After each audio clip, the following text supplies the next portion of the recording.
Nama saya Yeni Nur Jamil Aziza. Saya berasal dari Poltekkes Tanjung Karang, profesi nurse. Sekarang saya semester 2. Pada kesempatan kali ini, saya akan membuat video tentang perawatan stoma mandiri yang bertujuan supaya teman-teman sekalian bisa merawat kolostomi ini atau stoma ini secara mandiri dengan baik dan juga benar. Namun, kita harus mengetahui dulu, harus mengerti dulu apa itu stoma dan juga apa saja yang harus kita perhatikan pada saat kita merawat kolostomi atau stoma secara mandiri. Stoma ini adalah lubang yang dibuat melalui pembedahan di mana ini bertujuan untuk mengeluarkan feses dan juga mengeluarkan urin. Dan stoma ini dibuat karena adanya penyakit-penyakit dalam ususnya seperti kanker kolon atau kanker usus, lalu ada radang atau infeksi usus, dan juga ada kanker kandung kemih dan juga yang lainnya. Perawatan stoma ini penting sekali kita lakukan dengan baik dan benar agar mencegah terjadinya risiko infeksi dan juga komplikasi baik itu di stomanya maupun di sekitar stoma. Untuk melakukan perawatan mandiri kolostomi bag ini atau perawatan mandiri stoma bag ini, kita harus mengetahui beberapa hal yang harus kita tahu dan harus kita lakukan dengan baik dan juga benar. Yang pertama, kita harus mengetahui bagaimana cara teknik mengganti dan juga merawat kolostomi bag ini dengan baik dan juga benar. Hal ini kita harus tahu terlebih dahulu jenis apa saja yang digunakan oleh kita, jenis apa saja kolostomi bag yang cocok untuk kita sesuai dengan kebutuhan kita. Hal ini mempengaruhi tentang bagaimana cara kita perawatan dan juga pergantian oleh kolostomi bag ini. Jenis-jenis kantong kolostomi. Jadi, untuk jenis kantong kolostomi itu bervariasi sesuai dengan ukuran dan juga bentuk. Dan kantong kolostomi ini harus ringan dan juga kedap bau. Yang pertama itu ada drainable pouch. Ini adalah jenis ini memungkinkan kita untuk membuka bagian bawah dari kantong untuk mengalirkan output. Nah, tipe ini biasanya ditutup dengan menggunakan klem. Jenis yang kedua yaitu ada closed pouch, di mana jenis kantong ini ketika kantong ini telah terisi kemudian diambil dan juga dibuang. Kemudian dipasang lagi dengan yang baru. Jadi, output dari jenis kantong kolostomi ini tidak perlu untuk dialirkan. Selanjutnya yaitu ada valve atau tap closer pouch, di mana untuk kantong kolostomi ini digunakan untuk menampung urin. Jadi output dari stoma urinari dan ini dapat digunakan sampai beberapa hari. Dan selanjutnya ada jenis-jenis kantong berdasarkan jumlah bagian kantong. Jadi terlihat pada gambar ada one pitch dan juga two pitch. Untuk one pitch itu kantong ini terdiri dari kantong kecil dan juga penghalang kulit, di mana penghalang kulit ini mudah lengket yang ditempatkan di sekitar stoma dan ditempelkan ke kulit sekitar stoma. Jadi ketika kantong kecil ini akan diganti dengan yang baru, maka kantong kecil baru harus direkatkan kembali ke kulit. Dan sedangkan yang kedua atau two pitch ini terdiri dari kantung yang berisi dua bagian. Dan kantung ini dapat menampung feses. Dan kantung ini sangat cocok sekali untuk menolong pasien-pasien yang menggunakan kolostomi dengan kulit sensitif. Yang selanjutnya yaitu ada jenis kantong kolostomi plastik. Untuk jenis ini pasti tidak asing lagi karena sebagian besar orang-orang atau pasien-pasien terpasang stoma itu menggunakan kantong kolostomi jenis ini.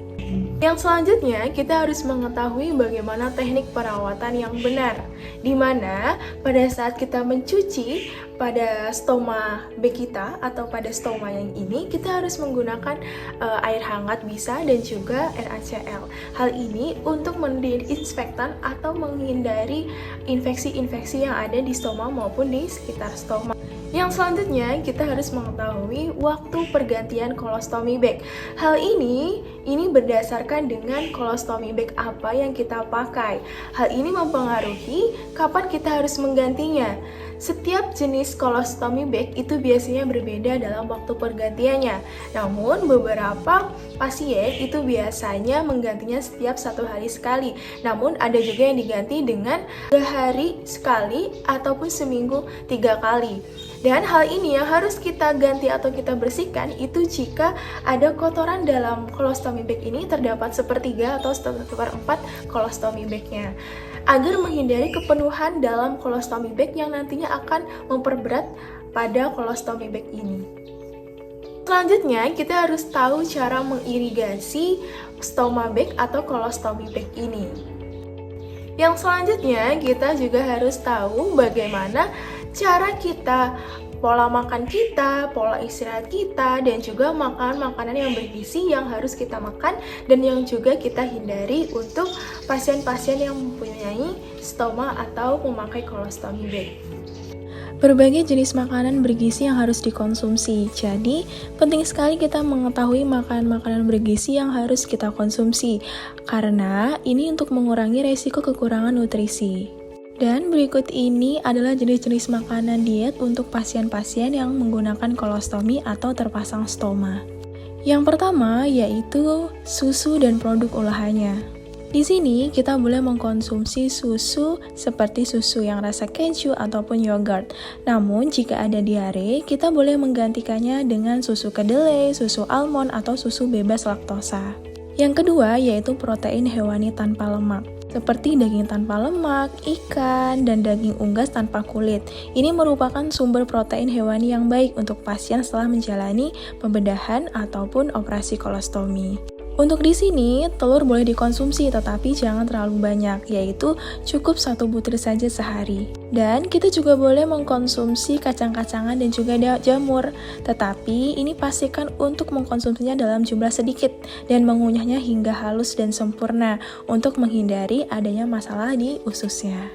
Yang selanjutnya yaitu makanan rendah serat. Jadi, untuk makanan rendah serat ini seperti roti tawar dan juga nasi. Yang selanjutnya ada sayuran. Jadi, jenis sayuran yang dianjurkan itu adalah sayur tanpa kulit dan biji seperti wortel, buncis, tomat yang sudah dikupas dan juga selada. Akan tetapi, sayur-sayuran tersebut harus dimasak dahulu hingga matang. Yang selanjutnya, nggak kalah penting bahwa kita harus mengkonsumsi buah. Nah, jenis buah yang baik untuk pasien kolostomi itu buah-buahan dengan kulit tebal seperti melon, semangka, pisang, dan jeruk. Buah-buahan dengan kulit yang tipis itu misalnya apel, itu juga boleh dikonsumsi asalkan kulitnya dikupas terlebih dahulu. Dan kita juga boleh mengkonsumsi jus buah dan sayur. Jadi, selain dengan air putih, pasien kolostomi juga dapat mengkonsumsi jus buah dan juga sayur, yaitu tujuannya untuk memenuhi asupan cairan. Jadi, hal yang paling penting itu adalah pilihlah jenis buah dan sayuran sesuai jenis yang telah direkomendasikan tadi.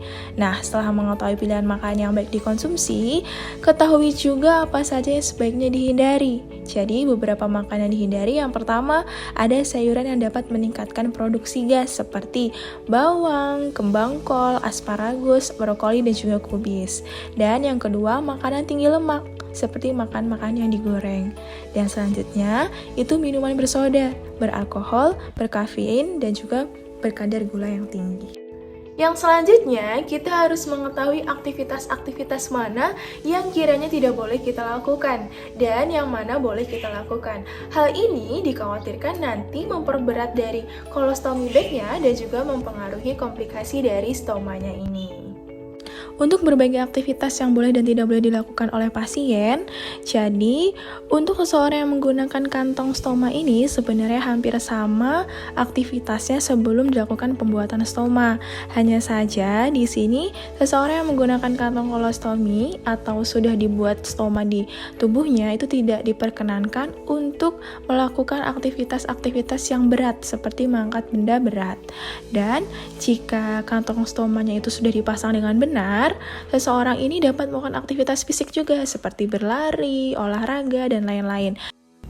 Baiklah, langsung saja kita persiapkan alat dan juga bahannya serta cara-caranya supaya kita bisa melaksanakan perawatan stoma atau kolostomi ini dengan diri sendiri atau mandiri di rumah. Alat yang pertama yaitu kolostomi atau kantong kolostomi dengan pengaitnya. Lalu kita membutuhkan kasa dan juga gunting. Ada handuk dan juga plastik untuk sampah. Selanjutnya, kita juga membutuhkan handscoon atau sarung tangan serta NaCl. NaCl ini juga bisa digantikan dengan air hangat. Selain itu, kita juga membutuhkan pena atau spidol untuk menggambar pola pada saat pengukuran kantong kolostomi. Lakukan cuci tangan terlebih dahulu untuk menghindari infeksi dan terkena bakteri lainnya dengan menggunakan air mengalir dan sabun cuci tangan ataupun dengan hand rub.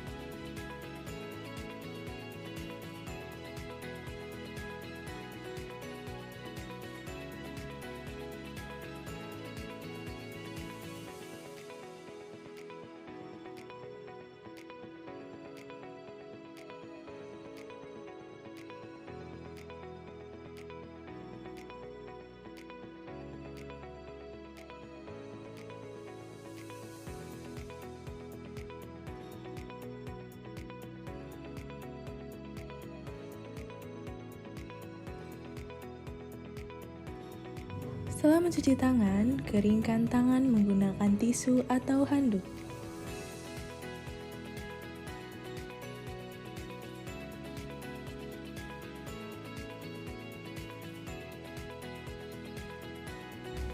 Pakai handscoon untuk menghindari terjadinya resiko infeksi.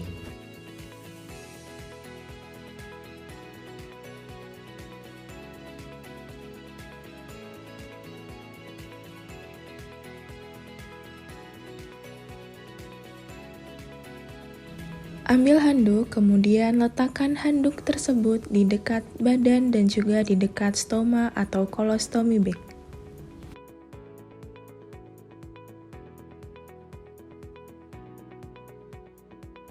Ambil plastik sampah dan juga dekatkan plastik sampah di dekat colostomy bag.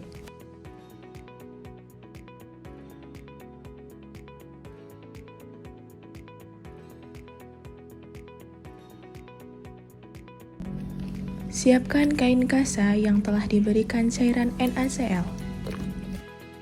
Dekatkan kasa yang telah dibasahi dengan NaCl di dekat colostomy bag dan gunakan kasa tersebut untuk membantu mengangkat colostomy bag atau kantong kolostomi.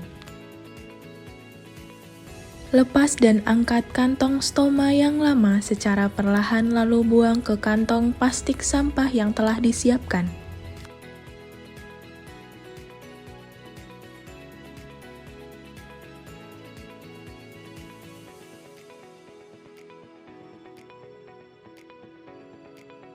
Observasi kondisi stoma dan kulit sekitar stoma.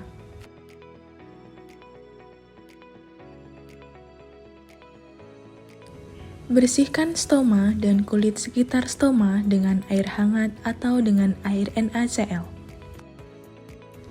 Keringkan kulit sekitar stoma dengan tisu atau kasa.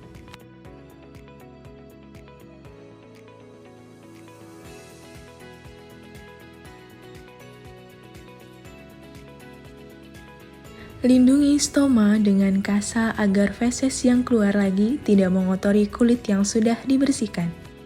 Setelah kering, ukur kembali stoma untuk memilih kantong stoma yang sesuai, dan lalu buat pola. Buat pola sesuai ukuran stoma, kemudian tandai pelindung kulit dengan spidol atau pena sesuai dengan ukuran pola. Kemudian, lubangi pelindung kulit pada kantong stoma.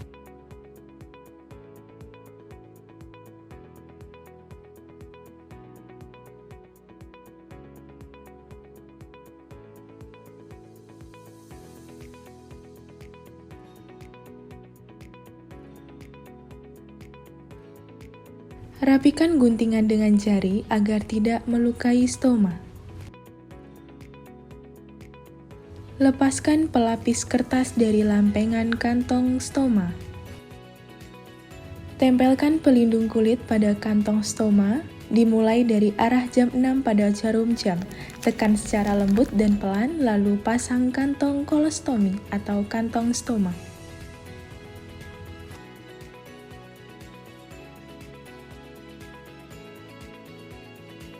Pastikan kantong stoma merekat dengan baik dan tidak bocor. Lipat ujung bagian bawah kantong ke arah atas, lalu amankan dengan klem atau penjepit kantong stoma. Bereskan dan rapikan alat-alat yang telah digunakan.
Baiklah, itulah tadi video yang dapat saya sajikan. Semoga apa yang kita pelajari bersama hari ini dapat bermanfaat dan dapat diterapkan di rumah.